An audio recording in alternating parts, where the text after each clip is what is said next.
Hey guys, Daniel with Redline Home Repair here, and today I'm just going to do a quick little video on how to install these ball bearings into a pulley. This is off a lawnmower. If you're like me, you may not have money to go buy a fancy ball bearing press, and so we're going to do it with tools we have on hand.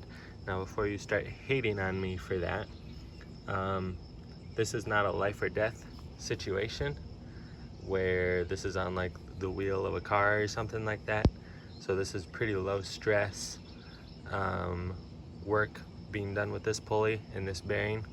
So instead of spending all that money to go get it done or buy the proper tools, the OSHA approved tools, we're just going to use a rubber hammer, a normal hammer.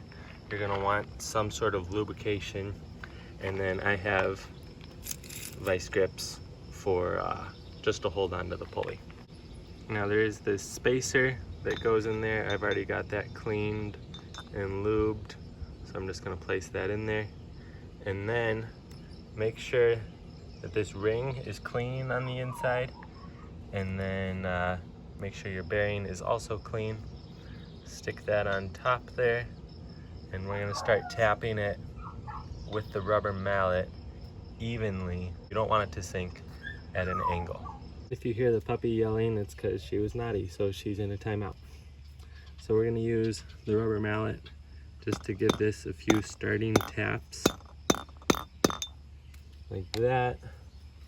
Try to get it in as straight as possible. And we'll switch to this guy and just lightly tapping on this thing.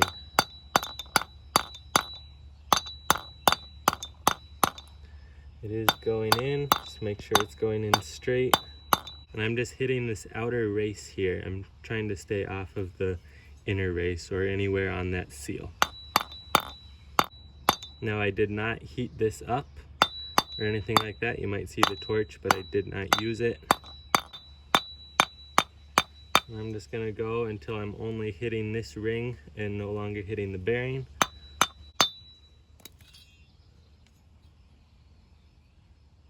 Alright, that looks like it's sitting pretty flush.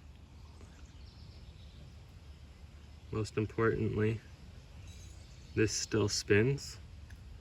I might have to adjust that spacer in there, probably just get a screwdriver and knock that over a little bit. But she's in, and we just saved ourselves a lot of time and money just by using a hammer. And don't forget, you got to use something. Otherwise you just got metal sliding on metal, and it's just going to bind up and not going to be fun. So thanks for watching.